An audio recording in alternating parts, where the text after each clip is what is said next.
Hello दोस्तों, स्वागत है आपका हमारी इस इंग्लिश लर्निंग जर्नी में। तो आज है हमारा रिवीजन डे, मतलब जो जो अभी तक मैंने पढ़ा है वो आज मैं करूँगी रिवाइज। तो बिना देरी के शुरू करते हैं अपना रिवीजन।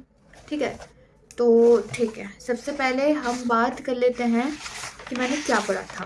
तो मैं पहले देख लेती हूँ कि मैंने क्या। सबसे पहले शायद मैंने ग्रीटिंग्स एंड पर्सनल के बारे में पढ़ा था। तो ये तो नॉर्मल अपना टॉपिक था कि अपन को पता है कि अपन सुबह के टाइम कैसे ग्रीट करते हैं, good morning, good evening, good afternoon, ठीक है, और गुड नाइट, ये सब अपने ग्रीटिंग होते हैं। पॉस्चर के बारे में अपन ने पढ़ा था। ठीक है, तो ये तो नॉर्मल जो ग्रीटिंग और इंट्रोडक्शन था। दूसरा जो अपना था मेन जो है वो सेंटेंसेस के बारे में था कि अंडरस्टैंड सेंटेंसेस। ठीक है, तो सेंटेंस क्या होता है। ठीक है, पहले तो ये कि सेंटेंस क्या होता है। तो सेंटेंस कलेक्शन ऑफ वर्ड्स होता है जो एक पर्टिकुलर वे में अरेंज्ड किए जाते हैं, जो एक ऐसे वे में अरेंज किए जाते हैं जो कुछ सेंस निकालें। ठीक है, तो उनको हम बोलते हैं सेंटेंस। तो सेंटेंस के 3 पार्ट्स होते हैं। ठीक है, सब्जेक्ट, वर्ब और ऑब्जेक्ट, जिसको हम पंगा भी बोलते हैं। ये जो रहता है अपना पंगा, ये अपना अलग अलग फॉर्म में डिफाइंड होता है। जैसे इसमें एडवर्ब्स भी आ जाते हैं, इसमें नाउन भी आ जाते हैं, इसमें अपने एडवर्ब आ जाते हैं, नाउन, एडजेक्टिव, ऑब्जेक्ट, ये सब पंगा में आ जाते हैं। ठीक है, तो मेन हमारे सब्जेक्ट में क्या चीज़ रहती है। मेन हमारे सब्जेक्ट में 2 चीज़ रहती हैं, वो रहता है सब्जेक्ट और वर्ब। ठीक है, तो ये हमने सेंटेंस में सीखा था। ठीक है, और हमने ये भी सीखा था कि एक सेंटेंस में एक से ज़्यादा भी सब्जेक्ट हो सकते हैं जिसको हम एंड से जोड़ते हैं। ठीक है, तो ये हो गई हमारी सब्जेक्ट की बात। ठीक है, तो अब कोई एक सेंटेंस है तो उसमें हम कैसे आइडेंटिफाई करेंगे। जैसे she is playing a guitar, she is playing a guitar, तो शी जो है हमारा हो गया सब्जेक्ट, प्लेइंग मतलब वर्ब, वर्ब मतलब एक्शन, तो वो हो गया हमारा वर्ब प्लेइंग। ठीक है, गिटार क्या हो गया, गिटार क्या है, ऑब्जेक्ट। जो हमारी कोई भी एक्स्ट्रा इन्फॉर्मेशन होती है उसको हम ऑब्जेक्ट की कैटेगरी में रखते हैं, मतलब हमारा पंगा, तो वो हो गया हमारा ऑब्जेक्ट। ठीक है, तो दूसरा एक एग्जाम्पल भी देख लेते हैं। I am playing on the play ground. ठीक है, अब इसमें आई क्या हो गया, आई मतलब मेरी बात हो रही है तो सब्जेक्ट हो गया। ठीक है, आई एम प्लेइंग क्या हो गया, प्लेइंग मतलब एक्शन हो रहा है तो वो वर्ब हो गया।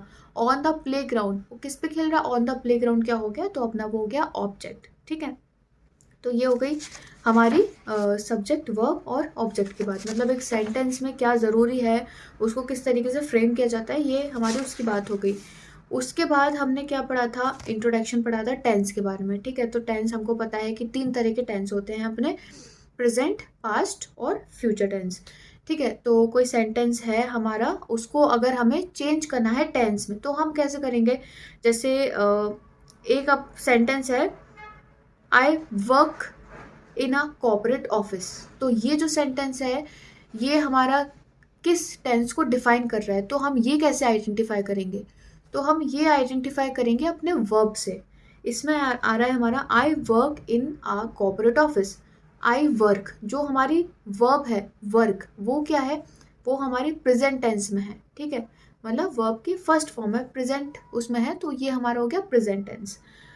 अब हम दूसरे की बात कर लेते हैं, I worked as a fireman. ठीक है, तो ये जो सेंटेंस है I worked as a fireman, इसमें जो हमारी वर्ब है वो आ रही है वर्कड, मतलब इसमें ईड जुड़ गया, मतलब ये पास्ट की बात कर रही है, तो ये हो गया हमारा पास्ट टेंस। ठीक है, वही अगर फ्यूचर की हम बात करें तो इसमें आई और मतलब सब्जेक्ट और वर्ब के बीच में जो विल ऐड हो जाता है उसको हम डिफाइन करते हैं फ्यूचर टेंस से, उसको हम बोलते हैं फ्यूचर टेंस। ठीक है, तो इंट्रोडक्शन और टेंस में हमने यही सीखा था। ठीक है, कि सिंपल फॉर्म जो होती हैं वर्ब की वो होती है प्ले, वर्क, ईट, लेकिन जब पास्ट फॉर्म जो होती हैं वर्ब की वो होती है प्लेड, प्ले का हो जाता है प्लेड, ईट का हो जाता है एट, ठीक है, वर्क का हो जाता है वर्कड। ठीक है, चलिए, तो ये हमारा इंट्रोडक्शन ऑफ टेंस हो गया, मतलब बिल्कुल बेसिक से हम लोग चल रहे हैं। ठीक है, तो इंट्रोडक्शन ऑफ टेंस हो गया। अब कोई एक सेंटेंस है जिसको हमें पास्ट टेंस में चेंज करना है। ठीक है, तो हम कैसे करेंगे, तो हम इसका जो हमारा फॉर्मेट था वो ये था कि सब्जेक्ट प्लस वर्ब की पास्ट फॉर्म प्लस पंगा, मतलब ऑब्जेक्ट हमारा। ठीक है, तो आई गो टू स्कूल और आई गो टू कॉलेज, ये हमारा सेंटेंस है। हमें इसको पास्ट टेंस में अगर चेंज करना है तो हम इसको कैसे चेंज करेंगे, तो जैसा कि मैंने पढ़ा था कि गो जो अपना प्रेजेंट में है वो जब पास्ट फॉर्म में चेंज होगा तो वो हो जाएगा वेंट। ठीक है, तो हम इसको बोलेंगे I went to the college. ठीक है, I went to the college. तो ये सेंटेंस जो हो गया ये हमारा हो गया पास्ट टेंस में। ठीक है, अब भाई पास्ट टेंस के बाद हम आ जाते हैं गुड मैनर्स पे। गुड मैनर्स में हमने सीखा था कि प्लीज़ जो होता है वो रिक्वेस्ट के काम में आता है। जब आपको रिक्वेस्ट करनी हो तो आप प्लीज़ का यूज़ करते हैं। आपको जब किसी का धन्यवाद करना हो, जब आप कोई आपकी मदद करता है और आप उससे क्या कहेंगे, थैंक यू कहेंगे। ठीक है, कोई आपसे थैंक यू बोले तो आप उसको रिप्लाई में क्या कहेंगे, यू आर वेलकम कह सकते हैं, इट्स ओके कह सकते हैं, माई प्लेजर कह सकते हैं। ठीक है, जब आपको किसी से माफ़ी मांगनी होती है तो आप उसको सॉरी बोलते हैं। जब आप किसी को साइड करना होता है, मतलब कोई एक डिस्कशन में से आपको निकलना होता है, तब आप एक्सक्यूज़ में बोलते हैं। ठीक है, तो ये हमारा था गुड मैनर्स के बारे में हमने जो सीखा था। ठीक है, अब फ्यूचर टेंस की बात कर लेते हैं जो हमने पढ़ा था। फ्यूचर टेंस में जैसा मैंने पहले भी बताया था कि सब्जेक्ट प्लस वर्ब के बीच में हम विल का यूज़ कर देते हैं। Subject plus will plus verb plus object.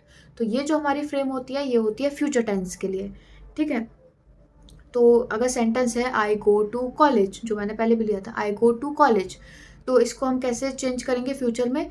तो आई क्या है, सब्जेक्ट, और गो क्या है, हमारी वर्ब। तो आई और गो के बीच में हम विल का यूज़ कर देंगे, तो ये सेंटेंस हो जाएगा I will go to the college, I will go to college.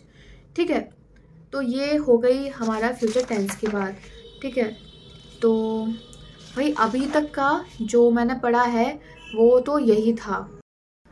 हाँ, तो भाई वो कैब में मेरा पहला वर्ड मैंने लिया है ऑफेंस। ऑफेंस मतलब होता है एक लीगल एक्ट, मतलब कोई अपराध करना, गुंडागर्दी करना, उसको हम बोलते हैं ऑफेंस।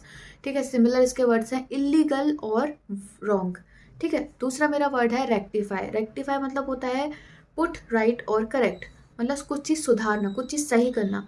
सिमिलर वर्ड्स हैं अमेंड एंड रिवाइज। ठीक है, तीसरा जो मेरा वर्ड है वो लिया है प्रोहैबिट। प्रोहैबिट मतलब होता है डिसअलाउ समथिंग, मतलब कोई भी चीज़ को मना कर देना या फिर रोक देना। सिमिलर इसके वर्ड्स होते हैं फॉरबिड और प्रिवेंट। ठीक है, तो ये थे मेरा वोकैब के वर्ड्स। इसके बाद मैंने एक रीडिंग पैरा लिया है एक क्यूट मैसेज के साथ, और वो ये है। When asked what is the biggest mistake we make in life, the Buddha replied, the biggest mistake is you think you have time. Time is free, but it's priceless. You can't own it, but you can use it. You can't keep it, but you can spend it. And once it is lost, you can never get it back. तो इसी के साथ दोस्तों मेरा ये revision day था जिसमें मैंने सारा रिवीजन किया था अपना। तो इससे अच्छा है मेरा रिवीजन भी हो गया, सारी चीज़ें मुझे याद भी आ गई हैं। तो आज के लिए इतना ही, मिलते हैं कल एक नए टास्क के साथ। जब तक के लिए ध्यान रखिए, सुरक्षित रहिए, प्लीज़ लाइक सब्सक्राइब कीजिए। राधे राधे।